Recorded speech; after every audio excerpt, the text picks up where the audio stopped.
A very good afternoon. It is exactly 3:59 p.m. East African time, and you are just on time for trending news. I'm Nancy Nelima. Do stay with me for the next few minutes as I bring you up to speed with stories that are making headlines and trending today. But before we get into it, here are our top stories.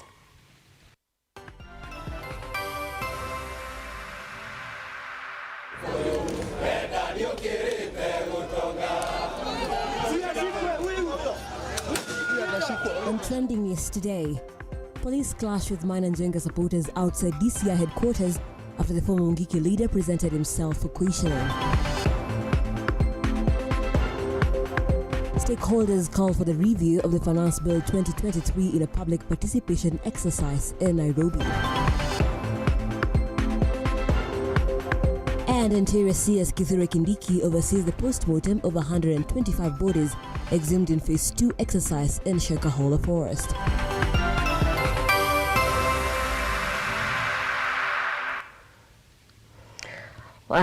Once more, welcome to the broadcast. The hashtag is trending news at Lookuptv on Twitter, Lookuptv on Facebook, and Lookuptv on our YouTube channel. Let's begin. Former Mungiki leader Mine Njenga presented himself at the Directorate of Criminal Investigations headquarters on Thursday under heavy security presence and in the company of his lawyer Ndegwa Njeri. Accompanying him were Azimio la Umoja leaders Martha Karua, former Cabinet Secretary Eugene Wamalwa, and George Wajakoya.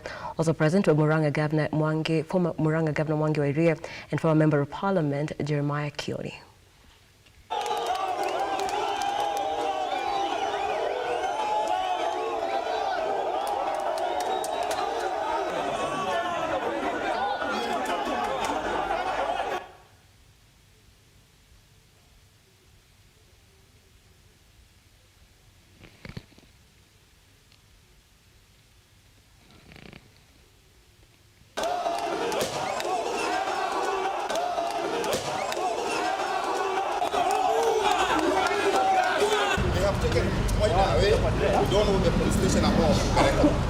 They have just charged him afresh,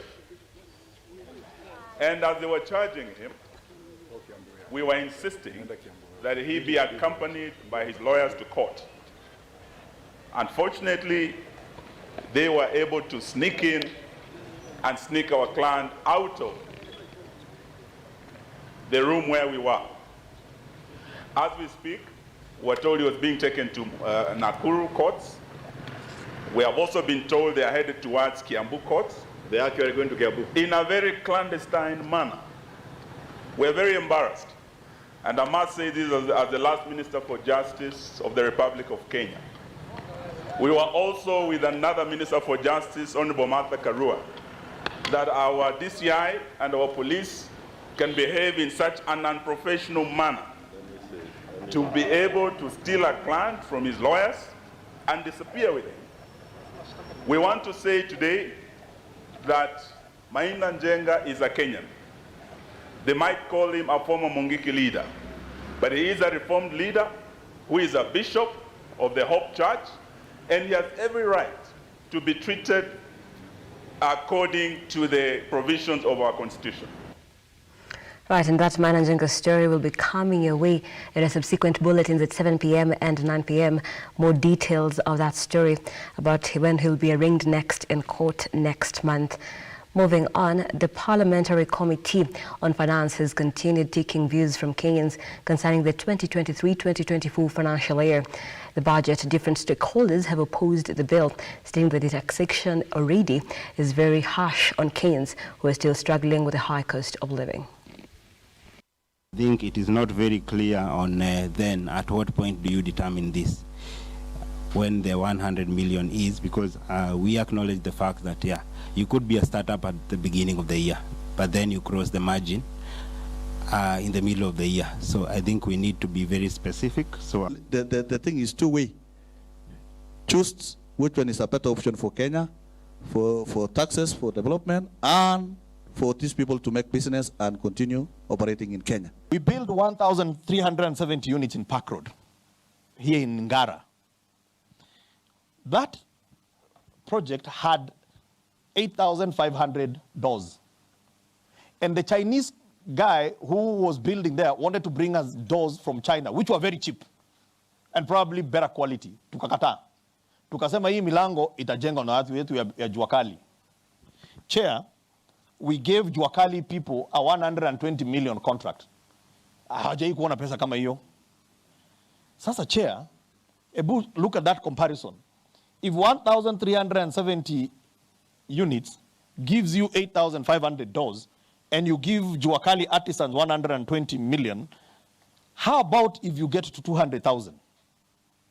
If we are building 200,000 a year, that is 1.24 million doors only. That is 17.5 billion. That is money that can go to Juakali and the people at the bottom of the pyramid.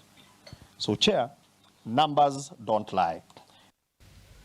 That will also be coming your way later on in our subsequent bulletins.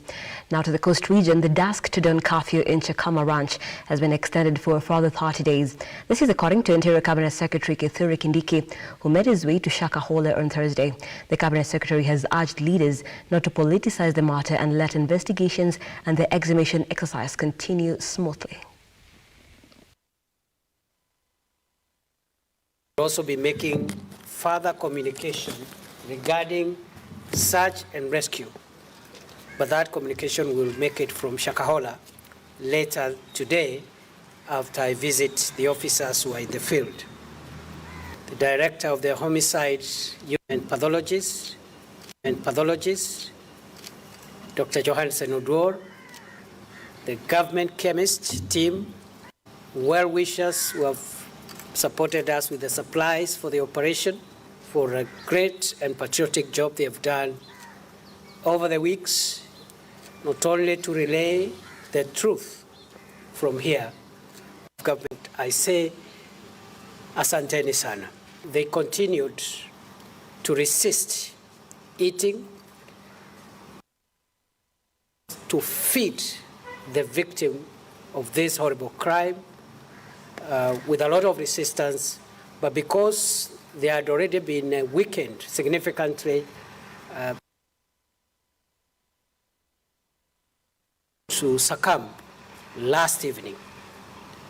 And therefore, the total number of deaths so far is 241, including the 5 skeletons recovered after the exhumation exercise was suspended last week, and also that one victim who has died in hospital in the circumstances in which I've explained. We believe, other than the additional graves that we have evidence and we have data showing that there are more graves there, we also believe there are more people. And at least 92 cholera cases have been reported in Siaya County in the past 1 month, most of them being treated and discharged from the public hospitals. Health County Minister Dr. Martin Konyango has said all deaths occurred at Bondo Sub-County Hospital, with the latest being of a 69-year-old man who succumbed to the disease on Tuesday. I think for now, the issue at hand, which we are all aware of, relates to the cholera outbreak, which we announced on 20th of April. Statistically speaking, up to date, which is 24th of May, we have had cumulatively a total of 92 cases, and as we speak now, majority of these 92 cases have been treated and discharged, and currently there are only 9 in our facilities who are undergoing treatment and are stable. Those 9 are distributed in various cholera treatment units, and the units are spread over in 3 of our sub-counties, and that is in Rarieda we have 2 CTUs, cholera treatment units, and that is Manywanda and Madianyi, and in Bondo we have 3 CTUs, and that is Bondo Referral Hospital, and Oyamo, which is a health center in one of our islands on Lake Victoria, and Uyawi, which is also one of our sub-county referral hospitals. The 6th CTU is Ukwala. As I said, we have, as at this juncture, 9 patients in those facilities. The bad news regarding deaths is that in that period of slightly over 1 month, we have had 3 deaths. Kunde chieth to kunde matuoni ntie 20. And the Maasai community has proposed the first festival of its kind, which will be held in Kajiado from the 9th to 10th of June 2023. The planners say the festival is a celebration of indigenous culture and would be an annual event in the southern Kenya and is meant to promote peace and cultural exchange and tourism. And we are here at the heart of the Maasai land, that is Maasai Mara, whereby we are getting ready for the first Maasai Cultural Festival that is going to happen on 9th and 10th of June. This is the first Maasai Cultural Festival that we are doing since the beginning of the world, because I believe it has never been there. So it's actually the first. And we are saying that we want to unite our people through culture. We want to bring our people because we believe culture is diverse.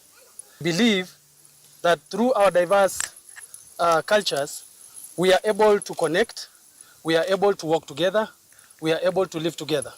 And therefore, we want to take this opportunity to make sure that the world gets to know more about the Maasai. Some of the things that you know about the Maasai are not actually everything. It's not everything that you think that you know about the Maasai. But now on 9th and 10th, we will be able to make sure that we let you know about the Maasai and our activities. So this is our cultural village where we do welcome our tourism, our visitors who came from the foraging and our African tour. And actually we can see this village, we have 140 people, including all kids, elders and everyone. And actually we are ready for our festival or the season, because now we're heading to the season, which is the migrations. And actually we welcome everyone to the Maasai Mara.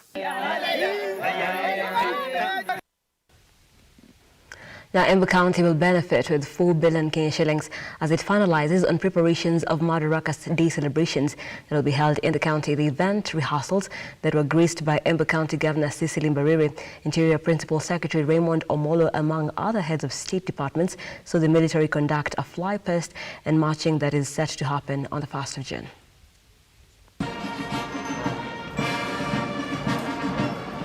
Siku kidogo hapa mbele tutakuwa tuna host Madaraka Day. Na si hiyo pekee, bado sisi tuko na bahati kwa sababu tarehe 26 tutakuwa tuna host His Excellency the President kufungua expo ya MSMEs katika Embu University. Tarehe 27 tutakuwa na pia Prime Cabinet Secretary Musalia Mudavadi, ambapo tutakuwa tuna host pia yeye katika expo. Pia tarehe 30 tutakuwa tuna host His Excellency the Deputy President katika hiyo expo na maneno zingine. Na hiyo yote tunafanya kwa sababu Embu sasa imeweza kuingia kwa map ya Kenya kwa nafasi na maneno mzuri. Before watu wako wanajua Embu vizuri, sasa Embu wanaielewa. Na Embu sasa imekuja na uzito kwa sababu hapa sasa tumeweza kuwa watu ambao sasa wanaweza receive investment. Serikali imekuja kufungua maendeleo na imekuja na inakuja bila kufunga breaks. Hapa tutakuwa na sports complex ambayo saa hizi iko katika tendering stage with the Ministry of Sport. Tuko na maneno nyingi sana including ile kitu inaitwa aggregation centers ambazo zinakuja kuletwa huku kwetu Embu. Na hiyo ni kuonyesha saa hizi Embu imefunguliwa kimaendeleo. And to some sporting action, Vihiga Queens players and technical staff are set to be feted for their exemplary performance in the 2022-2023 Women Premier League as they wind up the season on Saturday. Vihiga Queens have had a good run this season, finishing top of the table in the Women Premier League with 52 points. Queens won 2-1 against Nakuru Queens last weekend.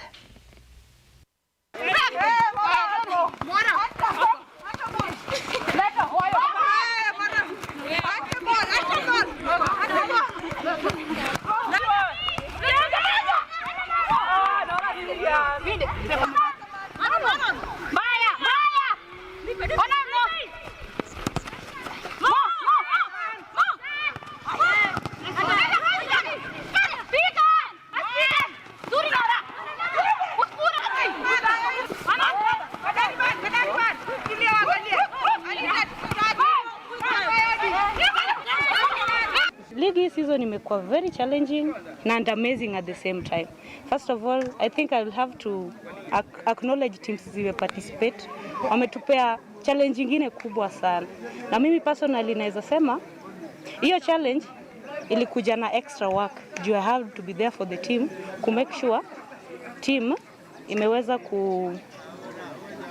achieve target yake yenye ilikuwa ni kubeba KWPL this season. Tumebakilisha game moja kwa ligi na through bidii yetu tumeshinda ligi. So kwa hiyo game yenye imebaki hakuna kitu yenye tunaacha nyuma, sababu yenye tulianza ligi tulisema lazima tushinde game zetu zote. So bado tuko na game moja despite the fact that tumeshinda ligi. And we've come to the end of the broadcast, but let me take this time to bring you up to speed with stories that we are working around the clock just to make sure you're informed in our bulletins.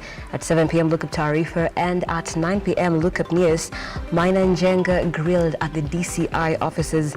We'll be taking a look at that, and of course just the whole story about the clash between police and Maina Njenga's supporters outside the DCI offices where he was grilled.